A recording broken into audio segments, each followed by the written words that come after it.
এ যুবক ভাইরা, বৃদ্ধ বাবারা, পর্দার আড়ালের মা বোনেরা, শুনো। রহমত শব্দের অর্থ, রহমত শব্দটা আরবি একটা শব্দ, এর বাংলা অর্থ কি?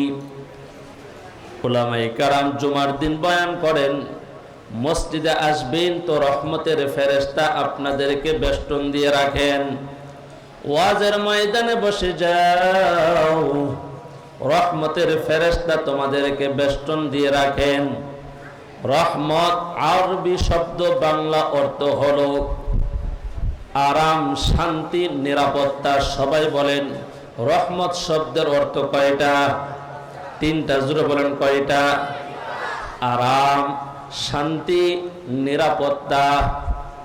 আমরা যারা দুনিয়ার মধ্যে সাংসারিক জীবনে জীবন চালাইতেছি, বলেন আমাদের পারিবারিক জীবনে আরাম, শান্তি এবং নিরাপত্তার দরকার আছে না নাই?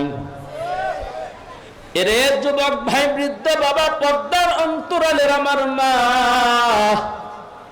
ব্যক্তিগত জীবন, পারিবারিক জীবন, সামাজিক জীবন, রাষ্ট্রীয় জীবন, রাজনীতির জীবন, আন্তর্জাতিক জীবন, একমাত্র নবীর আদর্শ মেনে যদি চলো, আল্লাহ তাআলা দুনিয়াও শান্তিতে রাখবেন, আখিরাতে চিরস্থায়ী শান্তির জায়গা জান্নাত দিবেন কে? আপনার আমার পয়গম্বর। মুমিনের জন্য রহমত, কাফেরের জন্য নবী রহমত। মুমিনের জন্য নবী কিভাবে রহমত? নবী আমার যদি দুনিয়ায় না আসতেন, আমরা কোরআন পাইতাম না, ইসলাম ধর্ম পাইতাম না, জান্নাতের সুসংবাদ আমরা পাইতাম না, জাহান্নামের সুসংবাদ আমরা পাইতাম না। আল্লাহ নবী দুনিয়ায় পাঠায়া নবীর মাধ্যমে কোরআনের মধ্যে বলায়, ও নবী আপনি বলেন, ওয়ামা আরসালনাকা ইল্লা কাফাতাল লিন-নাসি বাশীরা ওয়া নাযীরা। আমি আপনাকে দুনিয়ার মধ্যে প্রেরণ করেছি সুসংবাদদাতা, ভীতি প্রদর্শনকারী রূপে। আল্লাহ তাআলা নবীকে দুইটা খবর দেওয়ার জন্য দুনিয়ায় প্রেরণ করেছেন। একটা হলো নবী সুসংবাদ দিবেন উম্মতের মাঝে, জান্নাতের সুসংবাদ উম্মতকে জানাইবে, হে মুমিন, যে ঈমান আনবে আল্লাহর প্রতি, আল্লাহ যারা কোন গায়রুল্লাহর ইবাদত করবে না, লা ইলাহা ইল্লাল্লাহ, সবাই বলেন মুহাম্মাদুর রাসূলুল্লাহ। এই কালিমার দাম কত? এই কালিমার ওজন কত? রাহমাতুল লিল আলামিন নবী আমার বলেন হাদিস শরীফের মধ্যে, ক্বালান নবিয়্যু সাল্লাল্লাহু আলাইহি ওয়াসাল্লাম, মান ক্বালা লা ইলাহা ইল্লাল্লাহ দাখালাল জান্নাহ। যে মানুষ পড়বে লা ইলাহা ইল্লাল্লাহ, সে জান্নাতের মেহমান হয়ে যাবে। জোরে জোরে বলেন না সুবহানাল্লাহ। আমার সাদা দাড়ি পাকা মুরব্বি বাবারা শুনো, এ যুবক ভাইয়েরা বলো, আমরা সবাই জান্নাতে যাইতে চাই কি চাই না? সবাই বলেন না, জান্নাতে যাইতে আমরা সবাই চাই কি চাই না? কারা কারা চায়? এই চৌরাস্তা থেকে খোলা আকাশের নিচে আমার আল্লাহকে দুইটা হাত উঠে বলো আল্লাহু আকবার, লিল্লাহি তাকবীর। আল কোরআনের আলো ঘরে ঘরে না, সব জায়গায় জ্বালো। বলেন কোরআন সুন্নাহর আলো। এতগুলা মানুষ যদি আওয়াজ দেয়, গোটা মার্কেট স্তব্ধ হয়ে যাওয়ার কথা যে এখানে কি হচ্ছে। একটু নবীর মহাব্বতে বলেন কোরআন সুন্নাহর আলো। সব জায়গায় জ্বালো, সব জায়গায় কোরআন সুন্নাহর আলো জ্বালানো দরকার আছে না নাই? কথা বলেন না ভাই, আছে না নাই? এই যে আমাদের সভাপতি সাহেব ব্যবসা করেন, আমি আয়েশা দেখলাম ওনার ডেস্কের উপরে ব্যবসা প্রতিষ্ঠানের যেই ক্যাশ আছে এটার উপরে একটা কোরআন শরীফ রাখা। আলহামদুলিল্লাহ বলেন না? আল্লাহর কোরআন সামনে থাকলে জবান দিয়ে মিথ্যা কথা আসতে তার দিল কেঁপে উঠবে। কথা বলেন ঠিক কিনা? আর আমাদের ব্যবসা প্রতিষ্ঠানে ফোরেমনের গান চলে, কথা কয় না গা? রাস্তার পাশে যত চা স্টল আছে, প্রতিটা চা স্টলের মধ্যে দেখবেন কিছু আদা দাড়ি পাকা মুরব্বী বসে বসে বিড়ি টানে আর ডিপজলের ছবি দেখে। কথা কয় না গা? আল্লাহ পাকের জিকিরের আওয়াজ তার জবানের মধ্যে নাই, কিন্তু 24টা ঘন্টা বিড়ি হাতে নিয়ে চাষটরে বৈশা বিড়ি টানে, চোখ দিয়া ডিপজলের ছবি দেখে, মান্না ভাইয়ের ছবি দেখে, দুনিয়ার পিছনে দৌড়ায়। আমার নবীর আদর্শের খবর নাই। আপনাদেরকে আমি স্পষ্ট করে একটা কথা বলতে চাই, চাষটলের মধ্যে যেরকম দুনিয়াদারি কিছু মানুষ বসে আছে, আসরের নামাজের পরে আমি বাংলাদেশের যেখানে যাই, ভারতবর্ষে গিয়েও দেখবেন কিছু মানুষ আসরের নামাজ আদায় করার পর মাগরিব পর্যন্ত বারান্দায় বৈশা হাতের মধ্যে তসবিহ জবে আর জবানে পড়ে লা ইলাহা ইল্লাল্লাহ। এমন মুমিন মুত্তাকি দাড়িওয়ালা টুপিওয়ালা ইমানদার সমাজে আছে না? না। এরে চৌরাস্তার যুবক, চাষতলের মধ্যে বসে অশ্লীল ল্যাংটা গান মুভি দেখার কারণে আল্লাহ বারবার আযাব দেয়, গজব দেয়। আল্লাহ দুনিয়া ধ্বংস করে দিতে পারেন, কিন্তু আমার আল্লাহ ওই যে মসজিদের বারান্দায় বসিয়া একদল মুমিন, মাথার মধ্যে সুন্নতের টুপি, চেহারার মধ্যে নবীর সুন্নতের দাড়ি, আল্লাহর বান্দা তাসবিহাতে জিকির করে লা ইলাহা ইল্লাল্লাহ। কিছু বান্দা ব্যানগাড়ি চালায়, কিছু বান্দা অটো রিকশা চালায়, তার জবানের মধ্যে লা ইলাহা ইল্লাল্লাহ। কিছু দোকানদার বসে বসে তাসবিহ জপে লা ইলাহা ইল্লাল্লাহ। মাদ্রাসাগুলা সূর্য উদিত হওয়ার আগে আল্লাহর কোরআন নিয়ে নিষ্পাপ তালেবে ইলমরা আল্লাহর কোরআন নিয়ে যখন বসে যায়, এই জন্য আল্লাহ দুনিয়া ধ্বংস করেন না। আল্লাহর নবী বলেন লা তাকুমুস সাআতু হাত্তা ইউকালা ফিল আরদি আল্লাহু আল্লাহ। এই জমিনে একজন মুমিন আল্লাহ জোরে আওয়াজ করে বলেন না আমাদের রবকে, আর মোহাব্বতে মায়া লাগায় বলেন না আমাদের রবকে। আল্লাহ, আল্লাহ ডাকনে ওয়ালা, আল্লাহ মানলে ওয়ালা, আল্লাহ বিশ্বাস করনে ওয়ালা, লা ইলাহা ইল্লাল্লাহ, আল্লাহ আপনি ছাড়া কোনো ইলাহ নাই, এই কথাটার প্রতি বিশ্বাস রেখে যারা দুনিয়ার মধ্যে চলবে, নামাজ পড়বে, আল্লাহর হুকুম মানবে, নবীর সুন্নত অনুযায়ী চলবে, তামাম পৃথিবীর মানুষ যদি ইহুদি হয়ে যায়, তামাম পৃথিবীর মানুষ যদি খ্রিস্টান হয়ে যায়, তামাম পৃথিবীর মানুষ যদি বৌদ্ধ হয়ে যায়, তামাম পৃথিবীর মানুষ যদি হিন্দু ধর্মের অবলম্বী হয়ে যায়, আল্লাহ বলেন অসুবিধা নাই। একজন লা ইলাহা ইল্লাল্লাহ আল্লাহর প্রতি ঈমান রাখিয়া একজন মুমিন থাকা অবস্থায় আমি আল্লাহ দুনিয়া ধ্বংস করব না। জোরে করুন সুবহানাল্লাহ।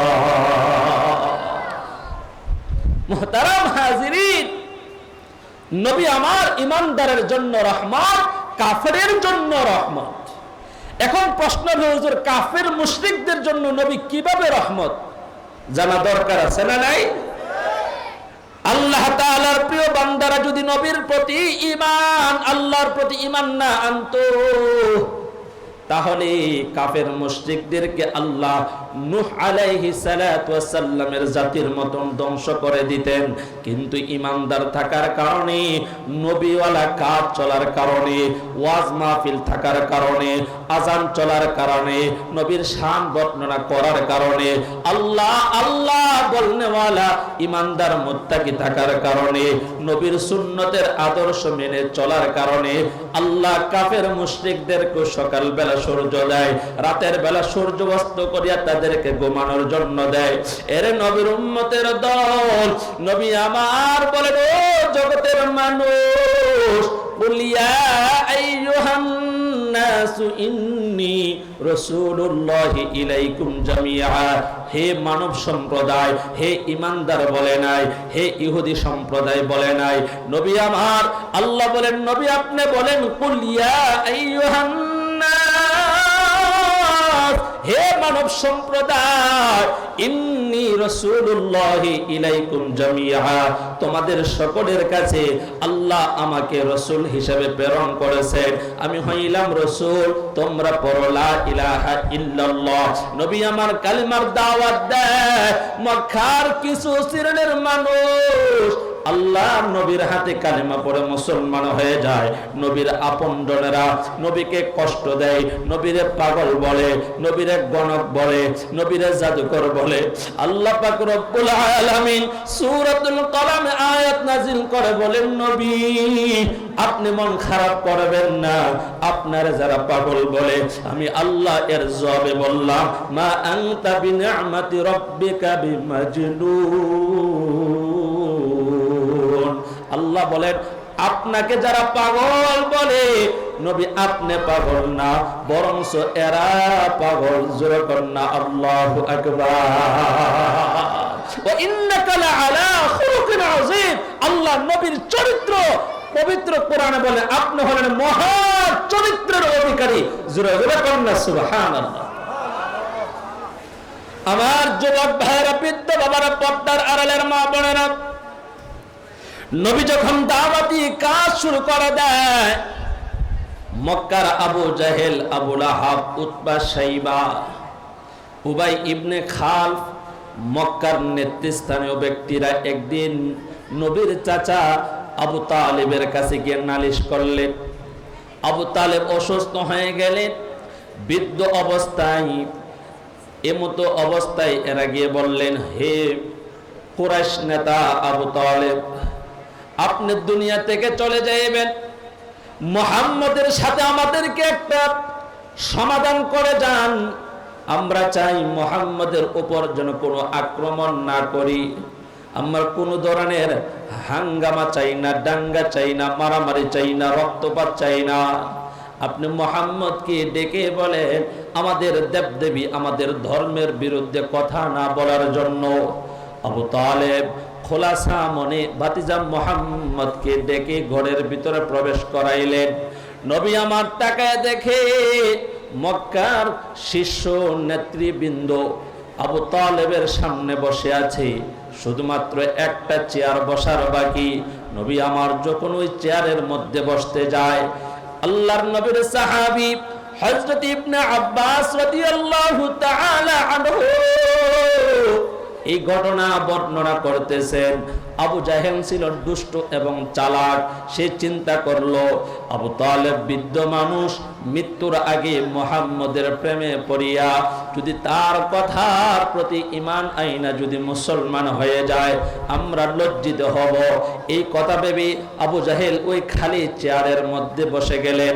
নবী আমার এদের কথাগুলো শুনতে লাগলেন। আল্লাহর নবীকে মক্কার কাফের বেঈমানরা বলতেছেন তুমি তোমার ধর্ম পালন করো, আমাদের ধর্মের বিরুদ্ধে কিছুই বলবা না, আমরা তোমার বিরুদ্ধে কিছুই বলবো না। আল্লাহর নবী রাহমাতুল লিল আলামিন দীর্ঘ সময় পর্যন্ত মনোযোগ সহকারে কথাগুলো শ্রবণ করতেছিলেন। আপনারা একটু মনোযোগ দিয়ে কথাগুলো শুনেন। নবী কত কষ্ট করেছেন, কত কষ্ট পেয়েছেন।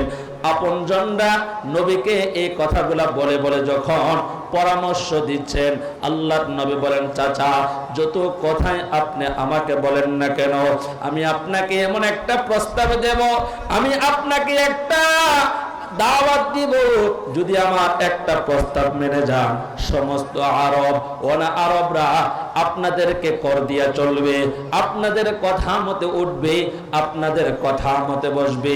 আবু জাহেল বলেন মুহাম্মদ তোমার একটা কথা নয়, বাপ দাদার কসম খায়া বলি শত শত শর্ত যদি মানতে হয় রাজি আছি, তোমার কথাটা বলো। আল্লাহর নবী বলেন আপনারা বলেন লা ইলাহা ইল্লাল্লাহ। এই কথা বলার সাথে সাথে আবু জাহেল দাঁড়িয়ে গেল, উতবা সাইবা দাঁড়িয়ে গেল, উবাই ইবনে খালদ দাঁড়িয়ে গেল। এরা বলল, হে মুহাম্মদ, তুমি কি আমাদেরকে উদ্দেশ্য পরিণত করার জন্য এক আল্লাহর দাওয়াত দিচ্ছ? আমরা কোশ্চেন কালো তোমার দাওয়াত গ্রহণ করব না।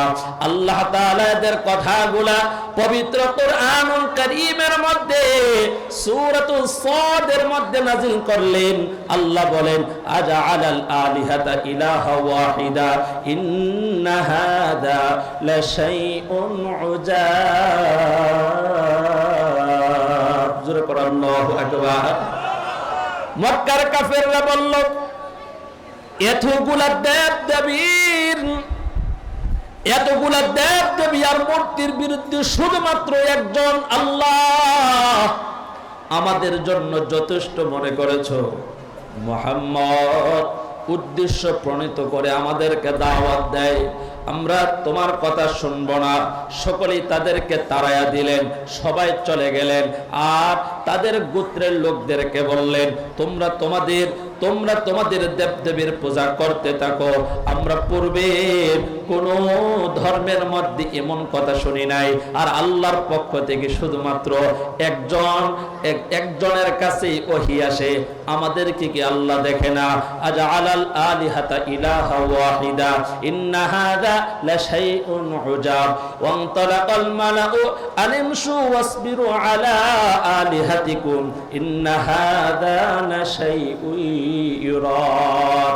এখানে 4টা আয়াত নাজিল হয়। এরা যখন চলে যায়, এবার চাচা আবু তালেব নবী মুহাম্মদের হাতের মধ্যে ধরে বলেন, ও ভাতিজা, আমি তো মনে করছিলাম এরা তোমার কথা মেনে নিবে, তবে তুমি যে প্রস্তাবটা দিয়েছ অতি সাধারণ একটা প্রস্তাব, এটা না মানার মতন কোনো কিছুই না। আল্লাহর নবী মৃত্যু সজ্জায় চাচার মুখে এত সুন্দর বলে শোনার পর রাহমাতুল লিল আলামিন নবী আমার মনটা নরম হয়ে গেছে, বেকুল হয়ে গেছে। চাচা বুঝি ইসলাম ধর্ম গ্রহণ করবে। চাচাকে বলেন, চাচা গো, আপনি একমাত্র আল্লাহর প্রতি ঈমান আনেন, আমি আপনাকে সুপারিশ করে জান্নাতে নিয়ে যাব। নবী আমার কালিমার দাওয়াত দেয়, কিন্তু আবু তালেব কালিমা পড়ে না, বংশের উপর চুনকানি লাগাইতে চাই না, মূর্তি বাপদাদার ধর্ম ছাড়তে চাই না। নবী আমার কান্না করে। হঠাৎ করে আবু তালেব দুনিয়া থেকে চলে গেলেন। আল্লাহর নবী কাঁদে। নবীর কান্না দেখে আল্লাহ পাক রব্বুল আলামিন জিবরাইলকে পাঠায়া আয়াত নাযিল করেন, ইন্নাকা লা তাহদি মান আহবাবতা ওয়ালাকিন্নাল্লাহা ইয়াহদি মান ইয়াশা ওয়া হুয়া আ'লামু বিল মুহতাদিন।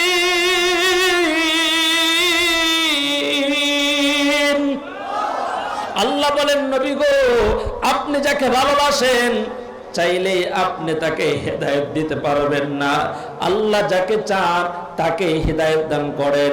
হেদায়েত প্রাপ্তদের সম্পর্কে আপনার চেয়ে ভালো জানেন আপনার রব আল্লাহ। আল্লাহ বুঝাইয়া দিলেন, নবীও চাইলে হেদায়েত দিতে পারে না। আপনারা মহাব্বতে বলেন, হেদায়েত দেওয়ার মালিক কে? একটু মায়া লাগায়া শাহাদাত আঙ্গুলে দেখায় বলেন না, হিদায়াত দেওয়ার মালিক কে? আরে নবী যদি হেদায়েত না দিতে পারে, তাহলে আজকের মাহফিলে যে সমস্ত আলোচক বক্তারা কোরআন থেকে তাফসীর করবে, আপনাদেরকে নবীর শান মান বুঝাবে, রাসূলের সিরাতুন নবী নবুয়তের জিন্দেগি আপনাদের সামনে উপস্থাপন করবে, আপনি যদি আল্লাহর কাছে হেদায়েত না চান, আপনি যদি রাসূলের মহব্বত অন্তরে না রাখেন, পৃথিবীর কোন আলেম, পৃথিবীর কোন বুজুর্গ, পীর আউলিয়া আপনাকে হেদায়েত দিতে পারে না। হেদায়েত যে চায় আল্লাহ তাকেই হেদায়েত দান করে। কথা বলেন ঠিক কি না? মুহতারাম হাজিরিন, আমরা সবাই রাসূলকে মহব্বত করে কি করি না? কারা কারা মহব্বত করে দেখি তো? মাশাআল্লাহ, একটা হাত ওড়ান, নারে তাকবীর। সবাই রাসূলকে মহব্বত করে। ভাই তুমি মাথায় দাও না কেন? হুজুর এটা তো ফরজ না, এটা তো সুন্নাত। কি ভাই তোমার দাড়ি এক মুষ্টি লম্বা হয় না কেন? তো হুজুর এটা তো সুন্নাত। তুমি মেসওয়াক ব্যবহার করো না কেন?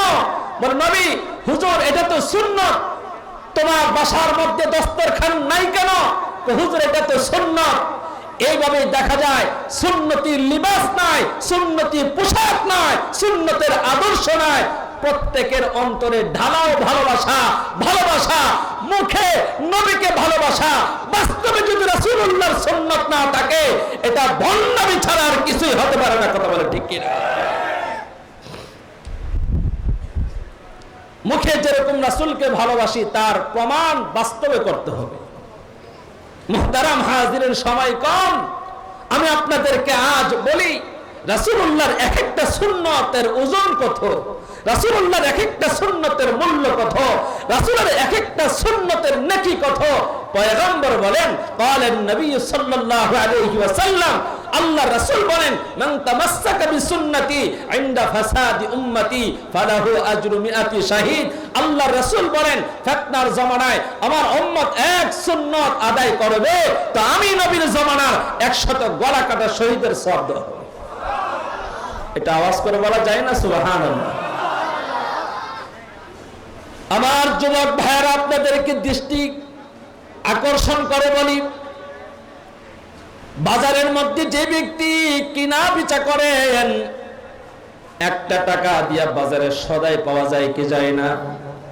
বলেন না, 1 টাকা দিয়া বাজারে কিনা কাটা করা যায় কি যায় না? 1 টাকার মূল্য বাজারে আছে না না? বলেন, কি আপনারা কথা বুঝেন না? একটু কথা বলেন। 1 টাকার মূল্য আজকের এই সমাজে বাজারে আছে না নাই? কেমন মূল্য আমি আপনাদেরকে বলি। পদ্মা সেতু যখন আমরা গাড়ি নিয়ে পদ্মার ওই পার গোপালগঞ্জ ফরিদপুর যাই, ভাঙ্গা যাই, ওইখানে 550 টাকা টোল দেওয়া লাগে, কোন জায়গায় 1000 টাকা টোল দেওয়া লাগে। এখন আমি যদি 549 টাকা দেই, বলেন না আমার গাড়িটা পাস হইতে দিবে কিনা? দূরে বলেন না, দিবে? এই জায়গার মধ্যে 1 টাকার মূল্য কত? বিকাশ অ্যাকাউন্টে টাকা আছে মনে করেন 1000 টাকা, আপনি কক্সবাজারে যাবেন কিন্তু ওই টিকেটের মূল্য 1000, এয়ার টিকেট, বিমানের টিকেট। বিকাশ থেকে যদি 999 টাকা সেন্ড দেন, তাহলে বলেন না আপনার অনলাইনে কি টিকেটটা কাটা যাবে? কথা বলেন না ভাই, যাবে? একটু ভালো করে বুঝেন, যাবে? যাবে না। এসএসসি এইচএসসি পরীক্ষার আগের রাত যুবক সারা রাত জেগে লেখাপড়া করতেছে, মা বাবা জিজ্ঞেস করে তো গভীর পর্যন্ত জেগে জেগে লেখাপড়া করো, কারণ কি? সন্তান বলে, মা 10 বছরের সাধনা, একটা নাম্বার যদি কম পাই তাহলে আমার 10 বছরের সাধনা এসএসসি পরীক্ষার রেজাল্ট খারাপ। কথা কোন ঠিক কিনা? নির্বাচনের আগের রাত্রি যারা টাকা দিয়া ভোট কিনা নির্বাচনের চেয়ার দখল করতে চায়, এ যুবক সারা রাত তারা ঘুমায় না। যদি নেতারে গিয়া প্রশ্ন করেন, ভাই আজকে কেন আপনি ঘুমান না, এত পেরেশান কেন? বলে একটা ভোট ওই তো পাস আর ফেল। কথা কোন ঠিক কিনা? তাহলে আপনার কাছে 1 টাকার মূল্য আছে, পরীক্ষার হলে 1 নাম্বারের মূল্য আছে, রাজনীতির মঞ্চে 1 ভোটের মূল্য আছে। যেদিন মিজানের পাল্লায় নেকি ওজন দিয়া আমার আল্লাহ জান্নাতের ঘোষণা করবে রে যুবক, ওই দিন বুঝবি নবীর এক একটা সুন্নতের ওজন কত, নবীর এক একটা সুন্নতের প্রয়োজন কত, নবীর এক একটা সুন্নত তোমার জন্য কত প্রয়োজন ছিল। একটা নেকির কারণে কেউ জাহান্নামে যাবে, একটা নেকির কারণে কেউ বা মুক্তি পায়া জান্নাতে চলে যাবে। হাদিসের মধ্যে বর্ণনা, আল্লাহ পাক রব্বুল আলামিন এক বান্দাকে উপস্থিত করবেন হাসরের ময়দানে, 99টা ভলিউম তার জন্য উপস্থিত করবে। চোখের দৃষ্টি যতটুকু, ওই ভলিউমটা হবে তত বড়। 99টা ভলিউম শুধু আমলনামার মধ্যে গুনাহ। আল্লাহর কাছে স্পেশাল মাত্র একটা নেকি জমা আছে। আল্লাহ গোলামকে হাজির করে বলবে, হে গোলাম, তোমার 99টা ভলিউম শুধুমাত্র গুনাহ আর গুনাহ, তুমি কি অপরাধগুলা করো নাই? গোলাম বলবে হ্যাঁ আল্লাহ আমি এইগুলা করেছি। আল্লাহ পাক প্রশ্ন করবেন আমার ফেরেশতাকে তোমার বিরুদ্ধে মিথ্যা লিখেছে। গোলাম বলবে না, কিরামান কাতিবিন ইয়ালামুনা মা তাফআলুন, ফেরেশতাকে যা আদেশ করা হয় তাই লেখে, ফেরেশতার লেখা শর্ত। আল্লাহ বলেন গোলাম বান্দা যখন এতগুলা আমল নামা খারাপ দেখবে, হাতের গুনাহ, পায়ের গুনাহ, চোখের গুনাহ, জবানের গুনাহ, যৌবনের গুনাহ, শুধু গুনাহ আর গুনাহ দেখিয়া আল্লাহর বান্দা থরথর করে কাঁপবে। আল্লাহ বলবে গোলাম তোমার উপর কোনো জুলুম করা হবে না, তুমি ভয় পেও না, আমার কাছে একটা নেকি আছে। জোরে আওয়াজ করে বলেন না আল্লাহু আকবার। আর জোরে বলেন না নেকি আছে কয়টা? আর গুনার ভলিউম কত? 99। আল্লাহ পাক রব্বুল আলামিন ফেরেশতাদেরকে বলবে মিজানের পাল্লায় 99টা ভলিউম উঠানোর জন্য, তার বিপরীতে শুধুমাত্র একটা নেকি আল্লাহ উঠাইবে। আল্লাহর বান্দা নৈরাশ হয়ে বলে আল্লাহ 99 ভলিউম আমার দুজকের দিকে পাল্লা বাড়ি হবে, একটা নেকি দিয়া তো জান্নাতের আশা করতে পারি না। আমার আল্লাহ রহমতের নজরে গোলামকে ডেকে বলবে চৌরাস্তার যুবক আয়, আমি আল্লাহর দয়ার কথা দুনিয়ায় শুনেছ, আমি আল্লাহ হলাম দয়াশীল, আমি আল্লাহ কোরআনে ঘোষণা দিয়েছি লা তাকনাতু মির রাহমাতিল্লাহ ইন্নাল্লাহা ইয়াগফিরুয যুনুবা জামিআ ইন্নাহু হুয়াল গফুরুর রহিম। আল্লাহ বলেন গোলাম রহমতের আশা ছেড়ে দিও না, আমি আল্লাহর গফফার নামের উসিলায় গোলাম তোমাকে ক্ষমা করে দেব, তোমার জিন্দেগীর গুনাহগুলি maaf করে দেব।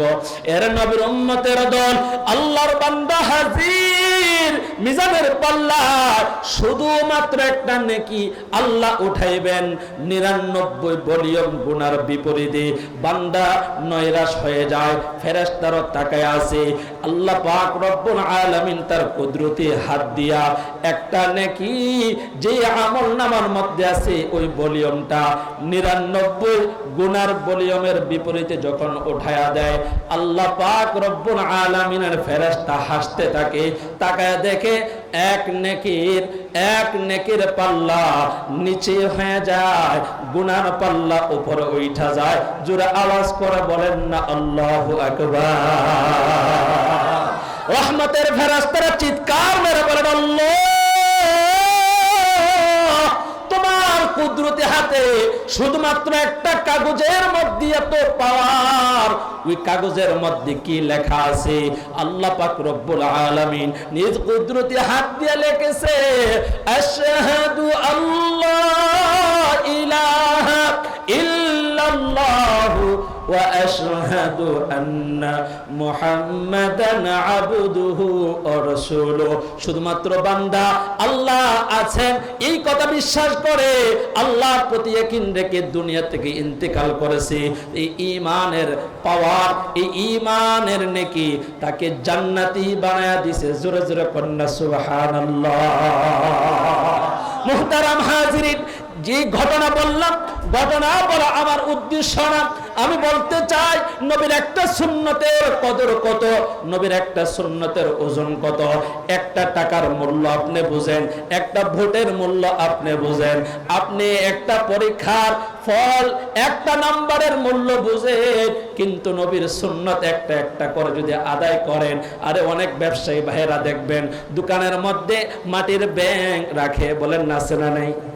মাটির ব্যাংক, আপনারা কি বলেন? মাটির ব্যাংক আছে দোকানে? কাঠের ব্যাংক, মাটির ব্যাংক, এখানে 10 টাকা 5 টাকা 100 টাকা করে জমায় কি জমায় না?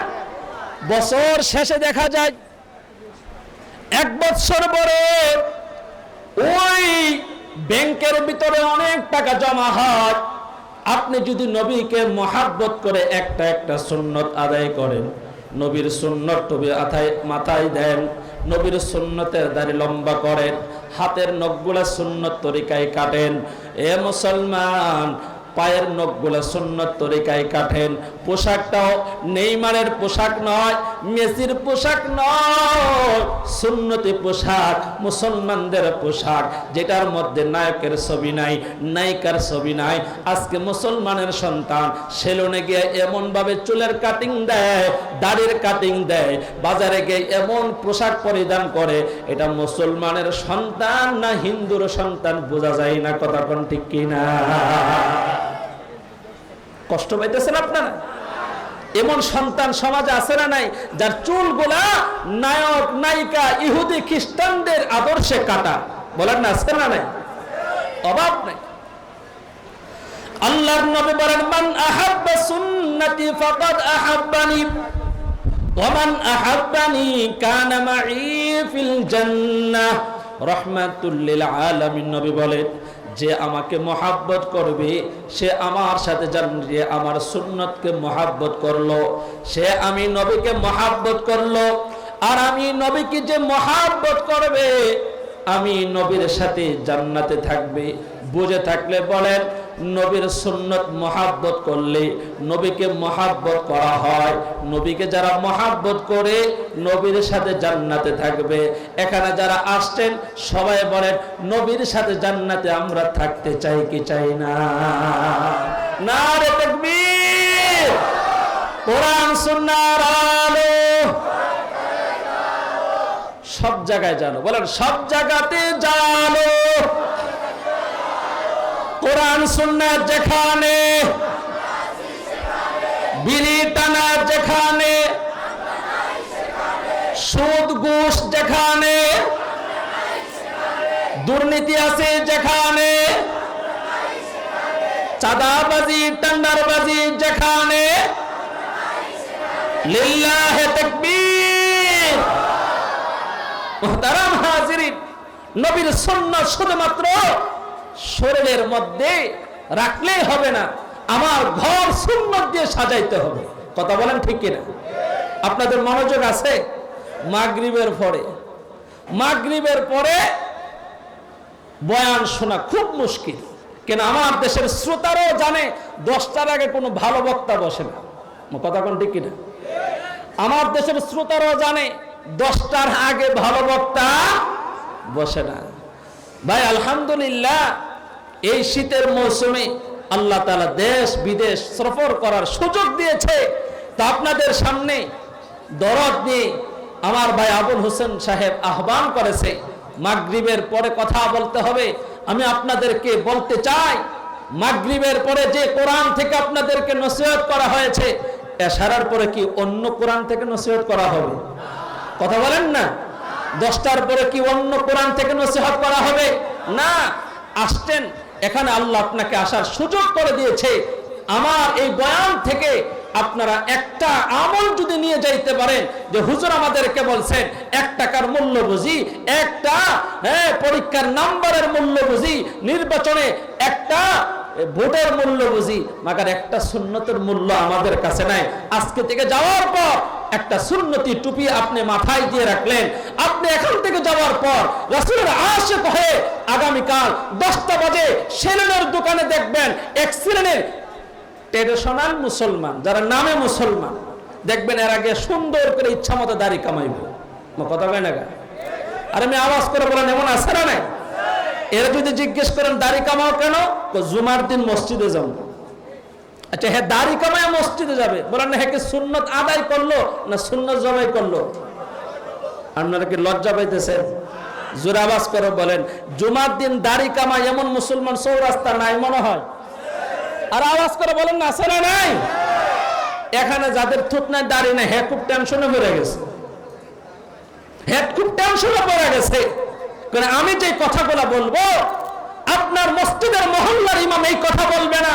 কারণ হলো মসজিদের সামনে মসজিদ কমিটি যারা বসে থাকে অধিকাংশের মুখে দাঁড়িয়ে নাই। কথা বলতে হবে, ঠিক কিনা যেরকম? মুহতারাম হাজিরিন, এই জন্যে আপনি এখান থেকে নিয়ত করেন, একটা সুন্নত যদি আদায় করেন, আল্লাহ তাআলা এক সুন্নতের বিনিময় মিজানের পাল্লায় হয়তো আপনার নাজাতের ওসিলা হয়ে যাবে। তাহলে কোরআন সুন্নাহ অনুযায়ী আমরা চলতে রাজি আছি না নাই? সবাই বলেন না রাজি আছি না নাই? আল্লাহ আমাদের সবাইকে কবুল করুন, একটা আমিন বলবেন। নবীর সাহাবায়ে কেরাম সুন্নতকে কত মহব্বত করত, সুন্নতকে কত ভালোবাসতো। বলবো কি? সময় শেষ, 5 মিনিট আছে। নবীর সাহাবী হযরত ওসমান রাদিয়াল্লাহু তাআলা আনহু হুদায়বিয়ার সন্ধি করার জন্য আল্লাহর নবী মক্কাতে তাকে পাঠাইলেন। ওসমান রাদিয়াল্লাহু তাআলা আনহু মক্কা প্রবেশ করে দেখলেন সন্ধ্যা হয়ে গেলে। গভীর মনোযোগ, অল্প সময়ের মধ্যে যেই তো সময় শেষ, নামাজ আমাদের সামনে। এই ঘটনাটা আমরা সকলে মুখস্থ করব, মনে রাখবো। সন্ধ্যা হয়ে যাওয়ার পর সকালবেলা ওসমান কাফেরদের সাথে মিটিং করবেন, যুদ্ধ নিয়ে আলোচনা করবেন, সন্ধি করবেন। মুসলমান নেতা হযরত ওসমান বিন নুরাইন রাদিয়াল্লাহু তাআলা আনহু সকালবেলা যখন পোশাক পরিধান করলেন, তার চাচাতো ভাই দেখলেন পায়জামা পরছে তো টাকনুর 4 আঙ্গুল উপরে পড়ছে।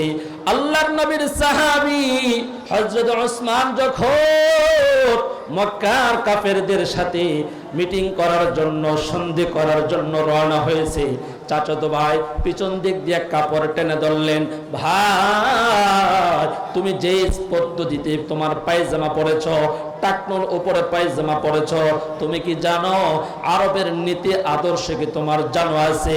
আরবের নীতি আদর্শ হলো যারা সম্ভ্রান্ত, যারা সুশীল, যারা নেতৃস্থানীয়, যে যত বড় নেতা তার কাপড়টা তত বড় হয়, টাকনুর নিচে থাকে।